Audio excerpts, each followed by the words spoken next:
இந்த பதிவை கேட்டுக்கொண்டிருக்கும் நல்ல உள்ளங்களுக்கு உங்கள் சுவாமிநாதன் ஜோதிடரின் அன்பான வணக்கங்கள். இன்றைக்கு நம்ம யூடியூப் சேனல்ல கருப்பு கயர் கட்டுவதில் இருக்கும் அறிவியல் உண்மை என்ற தலைப்புல மிக முக்கியமான பதிவை எடுத்துட்டு வந்திருக்கேன். பதிவை ஸ்கிப் பண்ணாம கேட்டு பயன்பெற்றுக் கொள்ளுங்கள் மக்களே. அதற்கு முன்னாடி நம்ம யூடியூப் சேனலை யாரெல்லாம் சப்ஸ்கிரைப் பண்ணலையோ சப்ஸ்கிரைப் பண்ணுங்க, ஷேர் பண்ணுங்க, லைக் பண்ணுங்க. இப்ப பதிவுக்குள்ள போயிடலாம். இந்து மதத்தை சார்ந்த பலரும் கையில் கயிறு கட்டியிருப்பது வழக்கம். நம் முன்னோர்கள் நமக்கு கற்பித்து சென்ற பல பழக்க வழக்கங்களில் கயிறு கட்டுவது ஒரு வழக்கம். நாமும் இந்த பழக்க வழக்கங்களை அப்படியே பின்பற்றி வருகிறோம். ஆனால் இந்த கயிற்றுக்கு பின் மறைந்திருக்கும் அறிவியல் ரகசியம் குறித்து அனைவரும் தெரிந்து கொள்ள வேண்டும் இந்த பதிவின் மூலம். மஞ்சள், கருப்பு, சிவப்பு என்று பல்வேறு நிறங்களில் நாம் கயிறு கட்டி வருவது வழக்கம். அதிலும் குறிப்பாக பெரும்பாலான நபர்கள் கருப்பு கயிறையே அதிகமாக கட்டியிருப்பார்கள். கருப்பு என்பது பலர் பயன்படுத்த விரும்பாத நிறம். அந்த நிற உடையை பலரும் வாங்கவும் அணியவும் விரும்புவதே இல்லை. கருப்பு நிற உடையை துக்கத்திற்காக மட்டுமே பயன்படுத்துவது வழக்கமாக வைத்துள்ளனர். ஆன்மீக ரீதியாக பார்க்கும் பொழுது இது போன்ற கயிறு கட்டுவது நம்மை தீய சக்தியின் பிடியில் இருந்து காக்கும் தன்மை கொண்டவை. வெறும் கயிறு மட்டுமில்லாமல் சிலர் வெள்ளி, செம்பு, தங்கம் என்று தங்களின் வசதிக்கு ஏற்ப காப்பு செய்து அணிந்து கொள்கின்றனர்.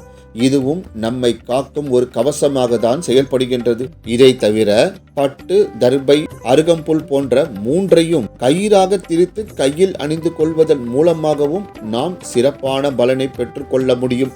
அறிவியல் ரீதியாக பார்க்கும் பொழுது இவை மூன்றும் மந்திர ஒளியில் இருந்து உருவாகும் அதிர்வுகளை ஈர்க்கும் தன்மை கொண்டது என கூறப்படுகின்றது.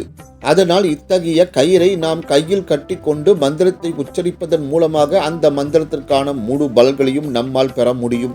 அத்தோடு நவகிரக கதிர்வீச்சுகளையும் இது போன்ற கயர்களும் காப்புகளும் ஈர்க்கும் தன்மை கொண்டது. கருப்பு கயர் மனதில் நேர்மறை சக்தியை அதிகரிக்கும். அதுபோன்று இந்த கயிறை அணிவதற்கு ஒரு சில வழிமுறைகளும் உள்ளது. இத்தகைய காப்பு கயிறை ஆண்கள் வலது கையிலும் பெண்கள் இடது கையிலும் அணிவதுதான் சிறப்பு. கைகளில், கால்களில், இடுப்பில், கழுத்தில் என்று ஏதாவது ஒரு இடத்தில் கருப்பு கயர் அணிவது வழக்கம். அதே போன்று கருப்பு கயர் காலில் கட்டிக்கொள்வதால் நம்மை சுற்றி இருக்கக்கூடிய தீய சக்திகள் நெருங்காது.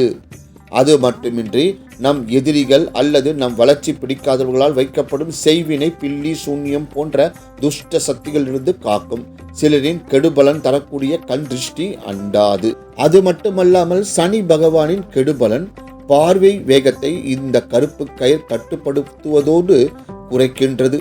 இந்த கருப்பு கயிர் கட்டும் போது அந்த கயிற்றில் 9 முடிச்சுகள் போடப்பட்டிருக்க வேண்டும். ஒவ்வொரு முடிச்சு போடும் போதும் உங்களுக்கு பிடித்த இஷ்ட தெய்வ நாமத்தை உச்சரிக்கலாம். ஓம் நம சிவாய அல்லது ஓம் நமோ நாராயணாய என்றும் உச்சரிக்கலாம். கருப்பு கயிர் கட்டிக் கொள்பவர்கள் பிரம்ம முகூர்த்தத்தில் கட்டிக்கொள்வது நல்லது. அல்லது நண்பகல் 12 மணிக்கு கட்டிக்கொள்ளவும். சனிக்கிழமைகளில் இந்த கயிறை கட்டிக்கொள்வது விசேஷமானது. இந்த கருப்பு கயிறை கட்டிக்கொள்வதால் நாம் அறியாமல் நமக்கு விபத்து ஏற்பட்டாலும் பெரிய பாதிப்பு இல்லாமல் பாதுகாக்கும். உடல் ஆரோக்கிய கோளாறுகள் உள்ளவர்கள் அனுமன் கோவிலில் வைத்து கட்டி கொண்டால் நலம் பெறலாம்.